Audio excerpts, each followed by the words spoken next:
I think it's time for the Ting. I think the Ting has to make a showing here. Yeah. Dapat labas na ang alas. Kumbaga, suntukan kung suntukan. Sa tingin ko nalugi din sila sa top lane eh. Kasi alam ni Port 70 na lamang siya eh. Sa pag-clear ng minions against the Namor. Tsaka sa mobility. Tsaka sa mobility, everything. In almost every aspect except the team fight. Lamang si Aquaman, lamang si Ant-Man kay Namor.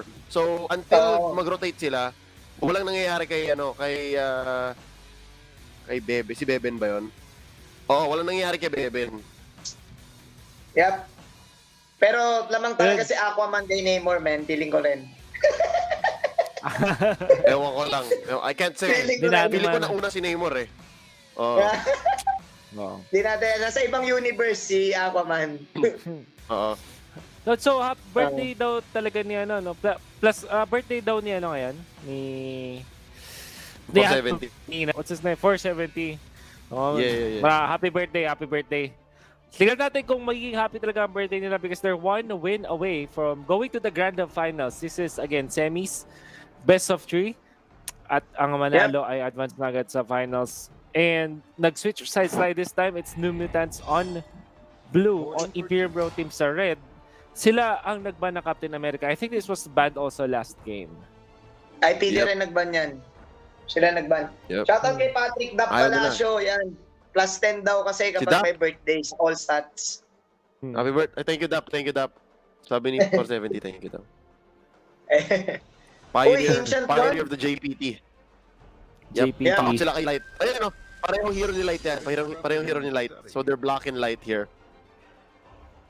Masyadong malupit si Light dito mag-mid lane. Deadpool is open though. Ayun. There you go. Sinagot na ban Deadpool. Ooh. Ayan, ito. Mutant special, the Cloak and Dagger. First pick Cloak and Dagger. EVO New Mutant special. Open. Pero this might mean that IPT will go for their comfort picks then before Black Knight and Ant-Man maging successful. And that's gonna be scary. Hindi. Okay, here's the thing. I think okay lang kay Jungle King na i-flex muna yung posisyon niya. I think they wanna really solidify that. So, kunin mo lang yung vision. Kasi marami namang hero to si Jungle King eh. So, possible ba? Kaya niya pa to. Kasi di ba sila din yung nag-hold jungle? Sa sobrang flexible ng jungle pool niya, kulang yung jungle heroes ng laro. Yeah. Ang dami. Masyadong marami yung jungle pool niya. Oo. Yun, pero open pa rin, see? Oo. Yung mobility dito sa side ng New Mutants, ang taas. You have the Cloak and Dagger and Ebony mo. Plus, may Namor ka. Kailangan ng malupit na New Mutants dito ng dalawang core na pangbugbugan. Yep. From early to late game. Malupit na jungle at saka siguro nga yung vision kumaagaw nila. Or even the Hawkeye. Yung comfort pick nila yung Hawkeye. Star-Lord's open. Sorry, for New Mutants. Yep. They still went for Black Knight at kinuha nila dito si The Thing. Parang nakukulangan ako sa damage dito para sa IPT. Pero we'll see. They are Imperium Proteam. I'm sure their last pick will be really good. Kasi wala hero ayun. Iron Man na lang. There it is. Wow. Antonio Stark. Si Antonio, ano ba tagal Stark? Basta si Antonio Stark. Anyways, I wanna just quickly say this. Mukhang bumalik na naman sa balanced draft ang Imperium Proteam just like we saw before. It's not sabihin na natin hindi siya yung pinamalakas na marksman like in the late game, but this is such a good early to mid game. I don't know. Kung tama ang aking basa dito, Leo. For which lineup? For Imperium Proteam. Early to with mid game. Yeah, I think so. Again, that's the strength of IPT. Ayaw nilang, they don't want to have downtime. They don't want to waste time. So as long as engage na sila agad, it's a mistake for them not to. So again, yes, I agree na medyo mid-game, early game tong lineup nila.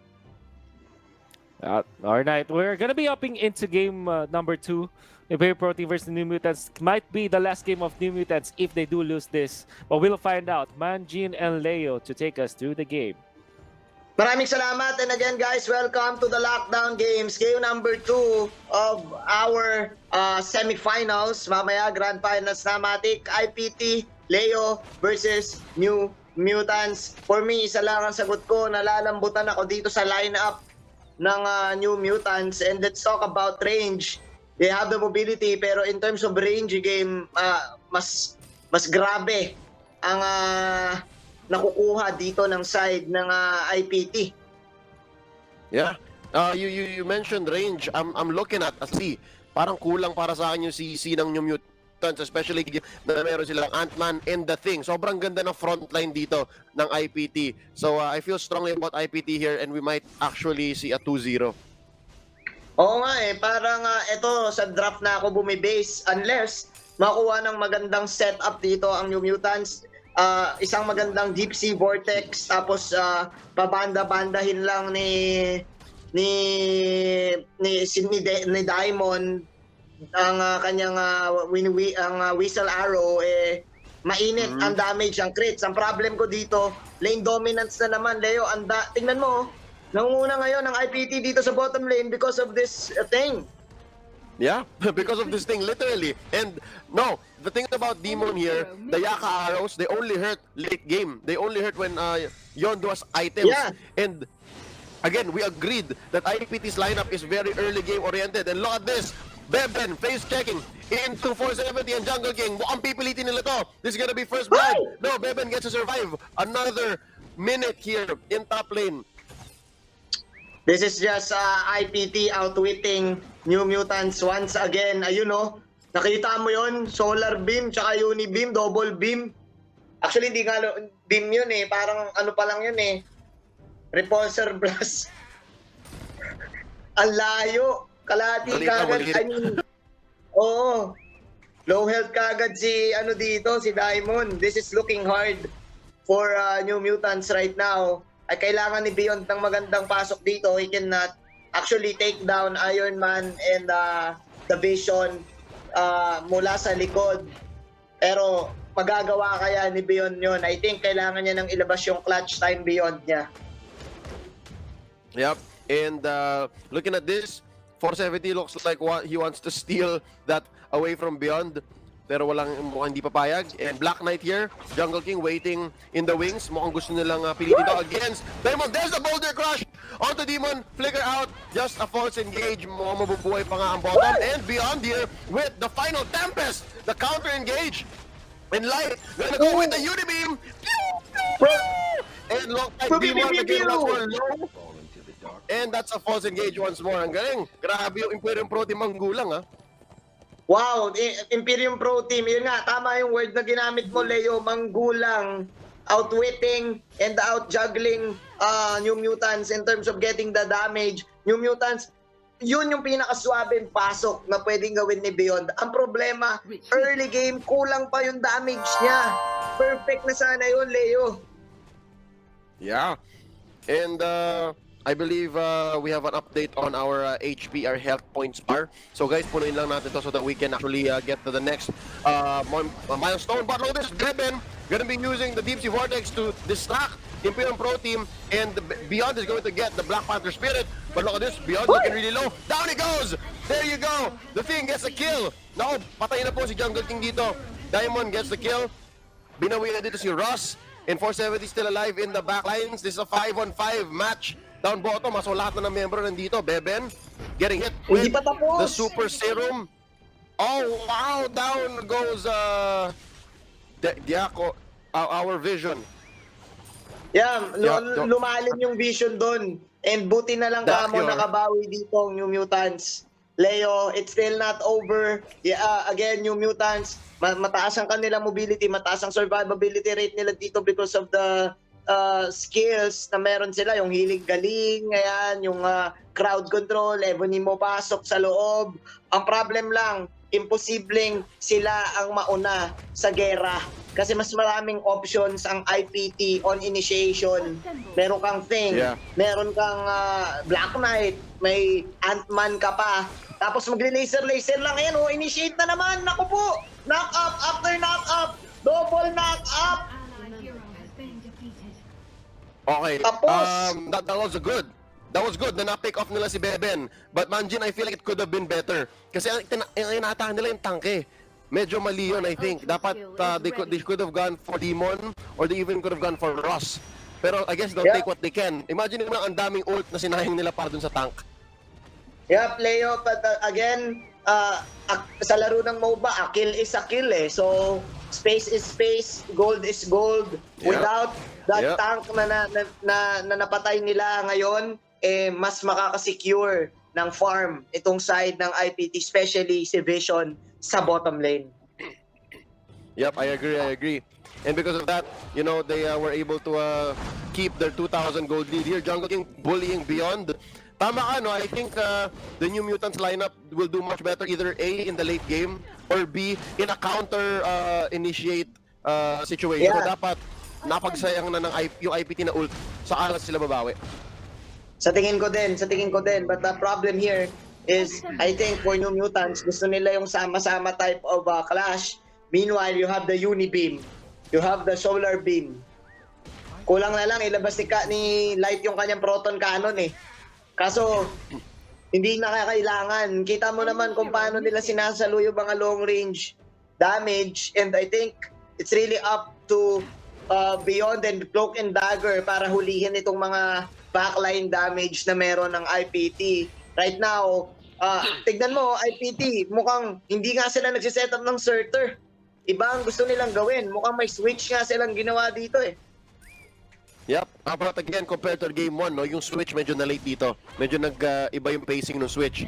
And this is Okub just bullying Russ from behind. And there's a push down bottom from New Mutants. That's their first turret. That's the first turret of the game. Grabe, 7 minutes pa lang. So this is a differently paced game, totally. Oh, may palag dito actually ang New Mutants. Kaya nila to in the late game. Kailangan nilang mag-hold the line, hold the door. Tamang cable out dito ang Black Widow. Pero ayun, si Anthony kinagat siya ng mga langgam. Nilanggam. Sobrang tamis siguro dito ni Black Widow. Paring Leo. Nilanggam siya ni 470. Dinala yung asukal, got the sugar in there. And just because of that, no, Imperium Proteam bought some time to start up Surtur. And New Mutants has to answer this. Ladies and gentlemen, Surtur could go either way. There's a deep sea vortex. There is the take by Jungle King. Down goes the King, taken out by Lumiere. And mukhang lamang dito ang New Mutants. They've been taken out here by Dakior and they're gonna disengage. 1 for 1 ang bilangan dito, pero nakuha ng IPT ang Surtur. Wow! Yun ang kalakasan dito ng New Mutants. Kaya nilang pumalag ng 5-on-5 Rumble. Pero kung titignan natin yung replay kanina, free hit si Light with that Unibeam doon sa gilid. Easy target si Namor. Again, pag nag-deep sea vortex siya, easy target siya doon. Meanwhile, New Mutants, sabi nila, kami naman na may disiplina. Kunin natin dito yung Black Panther Spirit. It's an even ball game, Leo. At least may palag ngayon yung New Mutants unlike game number 1. Yep, this is a better showing from them. Despite their draft looking still very soft, no? Notice 470 once more bullying the bottom lane. Isang kalaban niya dito, si Lumiere, magbaba out. Oh! Single blast from Light. Who's the better smart guy? Sabi ni Light dito against Ebony Mo. 3-6, ladies and gentlemen. Leo, 470 is a birthday. Ang galing ni 470 dito. Laging nakikipag 1-on-1. Ano ba to?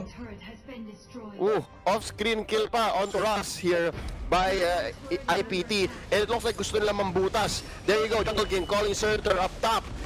470 coming in to bully them. Diamond still alive. Oh wow, Beyond taken out. Ant-Man, 470 finally going to sleep here for the first time in this game. Pero butas na nangyari na, I think.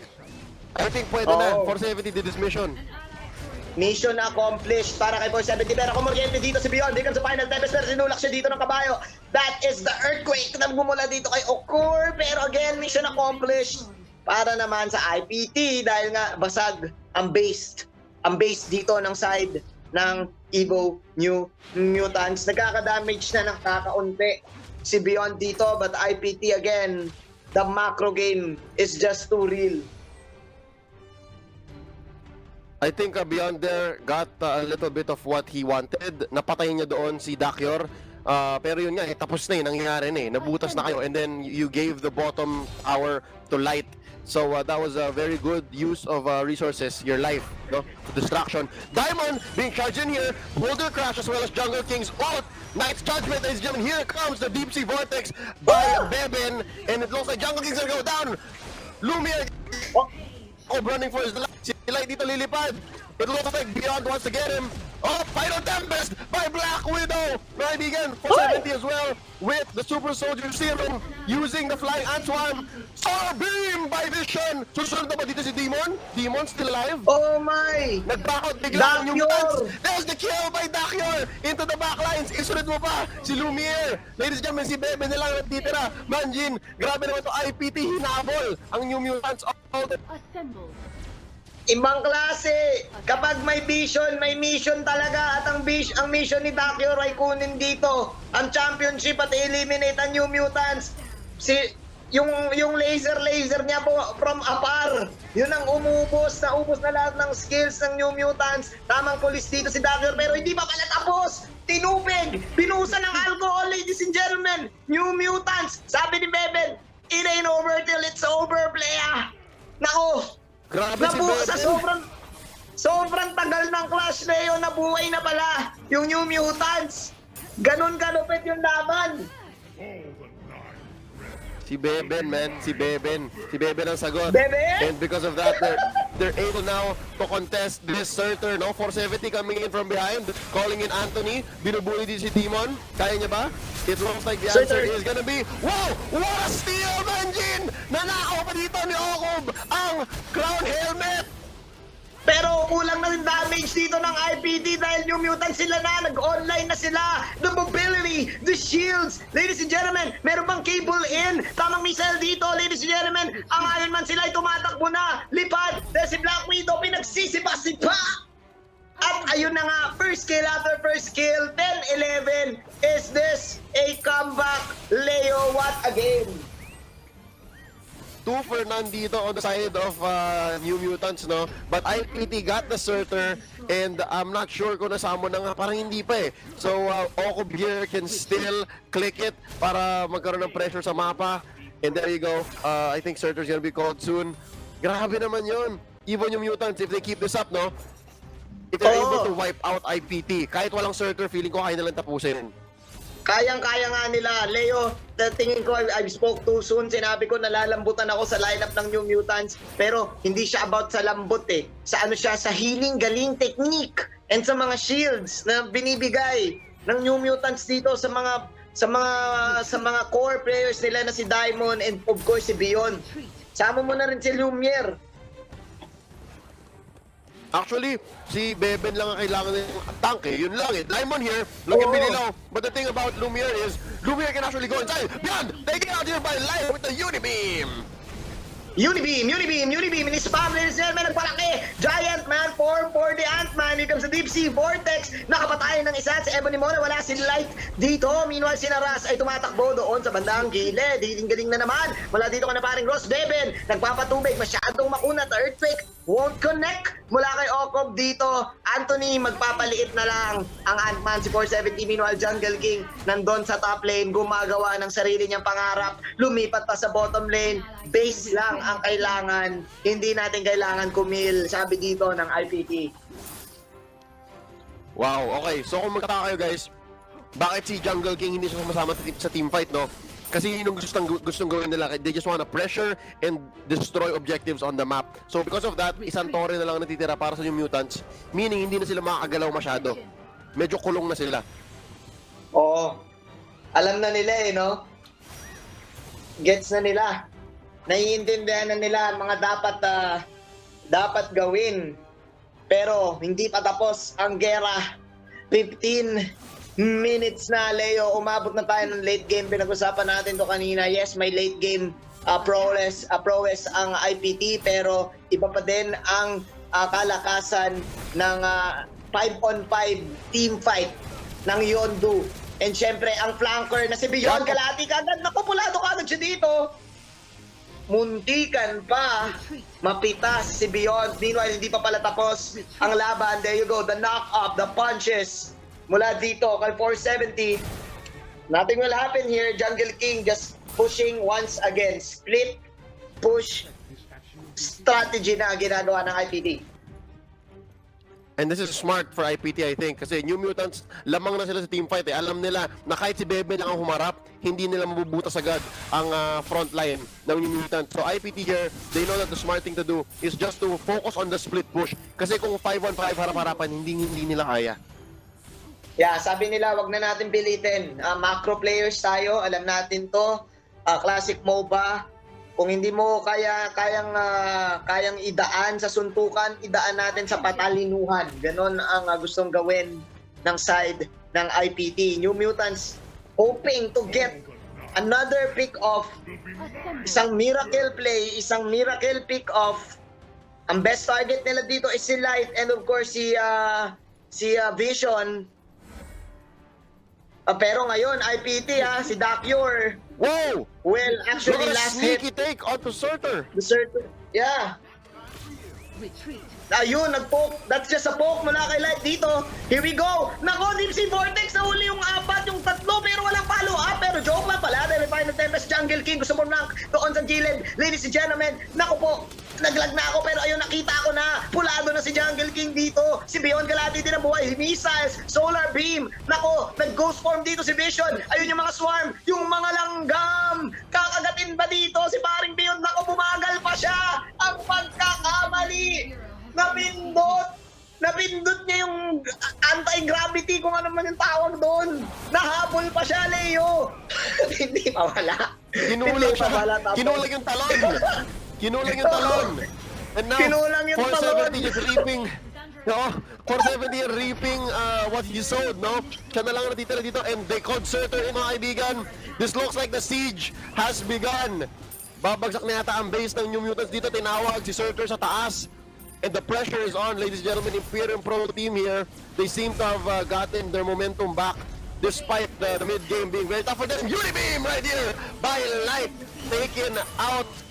Lumiere. Beben susunod na yata. But Di ba there naman? goes Okub. Tapos Ladies na and gentlemen, it's laban. over. Grabe. Nang dahil sa ano ba yung tawag doon? The gravity. Yung jump pad. Tapos, parang pang sini nag-slow mo pa siya sa ere. Pumamatay na siya. Tapos, yung landing ni Bayan parang, ay, nabito na ko. What? Medyo classic ang nangyari. Imagine, Leo.